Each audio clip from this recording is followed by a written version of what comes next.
Good morning everyone. आज अपन अनुसूची तथा प्रश्नावली के बारे में पढ़ेंगे। लास्ट क्लास में अपन ने क्या पढ़ा था कि प्राथमिक क्रमांकों का संग्रहण किस प्रकार से किया जाता है और किन किन मेथड से इन्हें एकत्रित किया जाता है।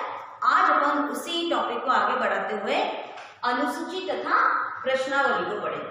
ठीक है कि वास्तविकता में अनुसूची क्या होती है और प्रश्नावली हम किसे कहते हैं। तो आइए सबसे पहले अपन इनके बीच का जो डाउट है वो अपन क्लियर करें।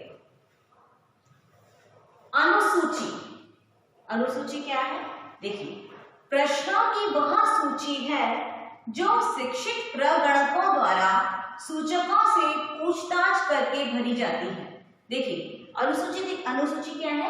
प्रश्नों की वह सूची है जो प्रगणकों, जो कि वह व्यक्ति जो कि दूसरे व्यक्तियों से जो व्यक्ति दूसरे व्यक्तियों का इंटरव्यू लेकर उन अनुसूची को भरेंगे उसको अपन क्या बोलते हैं? प्रगणक।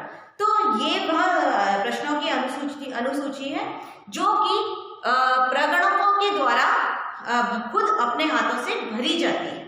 मतलब कि वह जो व्यक्ति है वह अपने दूसरे व्यक्ति का इंटरव्यू लेगा और वह जो इन्फॉर्मेशन देगा उस इन्फॉर्मेशन को जो प्रगणक होगा जो इंटरव्यू ले रहे हैं वही उस अनुसूची को भरेंगे, वो व्यक्ति उस अनुसूची को नहीं भरेगा। वहीं पर अपन देखते हैं कि प्रश्नावली किसे कहा जाता है। तो प्रश्नावली जो है वह अनुसूची की बिल्कुल विपरीत स्थिति है, बिल्कुल उल्टी स्थिति है। इसमें क्या है? स्वयं सूचकों द्वारा भरी जाती है। क्या मतलब इसमें क्या है कि इसमें कोई हमारा इंटरव्यू नहीं लेता। जिनसे हमने प्रश्न पूछे हैं, जिन व्यक्तियों से प्रश्न पूछे हैं, जो सूचक हैं, उन्हीं के द्वारा वह प्रश्नावली भरी जाती है। मतलब जिससे क्वेश्चन किया है वह व्यक्ति उसको अपने हाथों से भरकर देगा, कोई दूसरा उसका इंटरव्यू नहीं लेगा। और वह जो सूचना उनसे डायरेक्ट उनको दी जाएगी। जैसे अपना पिछला तरीका था ना, गोपनीय सूचना किसी से लेनी हो तो हम उस चीज को डाक के द्वारा हम प्रश्नावली को और उसको उन व्यक्तियों तक पहुंचाते हैं, जनता तक पहुंचाते हैं। फिर जनता अपने हिसाब से ही अपने विवेक के अनुसार उस अनुसूची को खुद और स्वयं भरती है। तो इस प्रकार की जो अनुसूची की प्रश्नों की संख्या होती है उसे हम क्या बोलते हैं? प्रश्नावली। तो ये तो था इन दोनों के बीच का अंतर। अब अपन यह देखेंगे कि उत्तम प्रश्नावली की गुण कैसे, कि एक अच्छी प्रश्नावली बनाने के लिए हमें किन गुणों की आवश्यकता होती है कि एक प्रश्नावली बिल्कुल व्यवहारिक रूप में हमारे सामने प्रस्तुत हो। तो उसके लिए हमें कौन कौन से उसके गुण होते हैं, उन गुणों को हम एक एक करके पढ़ेंगे। तो आइए सबसे पहले अपन पहला गुण देखते हैं, कम प्रश्न।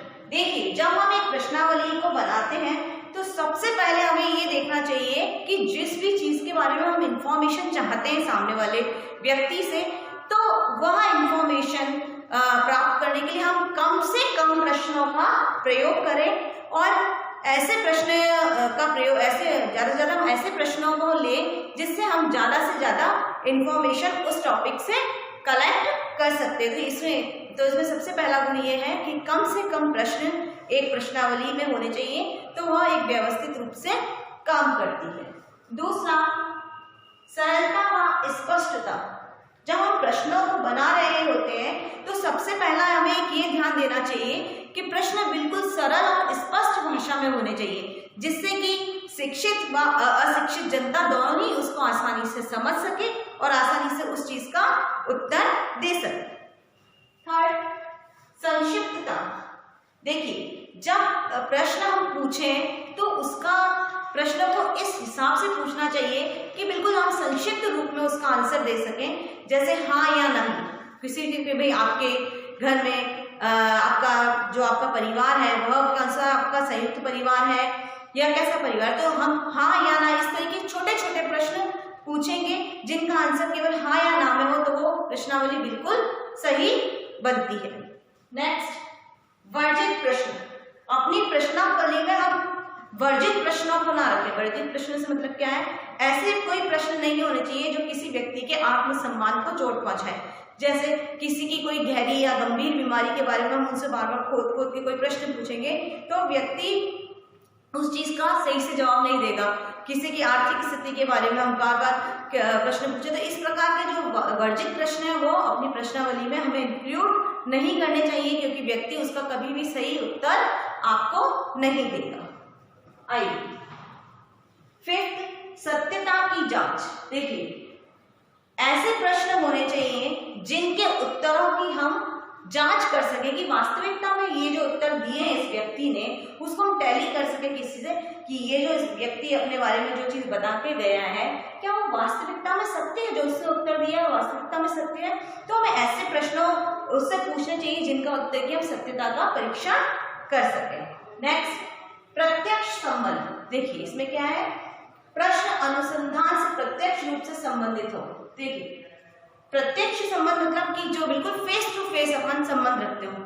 फॉर एग्जाम्पल, जैसे अगर मुझे शिक्षा के स्तर के बारे में पता लगाना है तो मैं शिक्षा से ही संबंधित प्रश्न पूछूंगी सामने वाले से। ये नहीं कि मैं किसी से, मेरे को पता तो करना शिक्षा के बारे में और मैं पूछ रही हूँ कृषि के बारे में या उद्योग के बारे में, तो प्रश्न और प्रश्नावली बिल्कुल गलत हो जाएगी। तो यहाँ पे हमें सबसे पहले ये ध्यान रखना है कि जो भी हम प्रश्न पूछे उनका संबंध बिल्कुल जो अनुसंधान करता है उससे बिल्कुल प्रत्यक्ष होना चाहिए। जो हमारी रिसर्च है उससे बिल्कुल प्रत्यक्ष संबंध रखने वाले प्रश्नों का ही हम अपनी प्रश्नावली में प्रयोग करेंगे तो वो एक उत्तम प्रश्नावली बनकर तैयार होगी। नेक्स्ट, व्यक्तिगत क्रम। देखिए जो प्रश्नों का एक क्रम है वो बिल्कुल निश्चित और तर्कपूर्ण होना चाहिए, यानी कि शुरुआत में हमें किस प्रकार के प्रश्न पूछने चाहिए। जैसे हम किसी की आर्थिक स्थिति का पता करते हैं तो सबसे पहले हमें परिवार के मुखिया का नाम पता होना चाहिए, फिर परिवार के मुखिया की शिक्षा की स्थिति, उसके कार्य की स्थिति, फिर उसके परिवार में सदस्यों की स्थिति। तो इस प्रकार से वन बाय वन करके जब एक निश्चित और क्रम में हम प्रश्न पूछेंगे तो हमें तर्कपूर्ण उत्तर ही प्राप्त होगा। नेक्स्ट, निर्देश। प्रश्नावली को भरने के लिए निर्देश होने चाहिए। जैसे अगर हमने किसी को प्रश्नावली भेज दी है भरने के, किसी के घर पे प्रश्नावली भेज दी तो मैंने लिखना है तो उसके नीचे हमें एक निर्देश भी देना होगा कि प्रश्नों का उत्तर हमें इतने शब्दों में ही देना है, इस तरीके से भरना है। तो उनके कुछ निर्देश लिखे होंगे तो जिससे सामने जो भी इस प्रश्नावली को पढ़ेगा सामने वाला व्यक्ति वह उसका आंसर आसानी से दे सकता है। नेक्स्ट, पूर्व परीक्षण व संशोधन।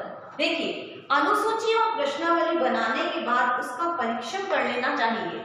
जब एक अनुसंधानकर्ता एक अनुसूची या प्रश्नावली बनाता है तो लास्ट में जब प्रश्नावली पूरी बन जाए तो उसको एक बार शुरू से लेकर अंत तक हमें एक बार उसको जांच लेना चाहिए कि कहीं कोई प्रश्न अभद्र तो नहीं है या कुछ वर्जित प्रश्न तो हमने इसमें प्रयोग नहीं कर लिया है, क्योंकि कोई अगर पूरी प्रश्नावली में एक प्रश्न भी वर्जित हुआ तो लोग उसका आंसर नहीं देंगे। इसलिए हमें इन सारे गुणों का अगर हम प्रयोग करेंगे अपनी प्रश्नावली को बनाने के लिए तो एक उत्तम प्रश्नावली बनकर तैयार होगी और हमें उसका जो रिजल्ट है वो भी बिल्कुल सही प्राप्त होगा।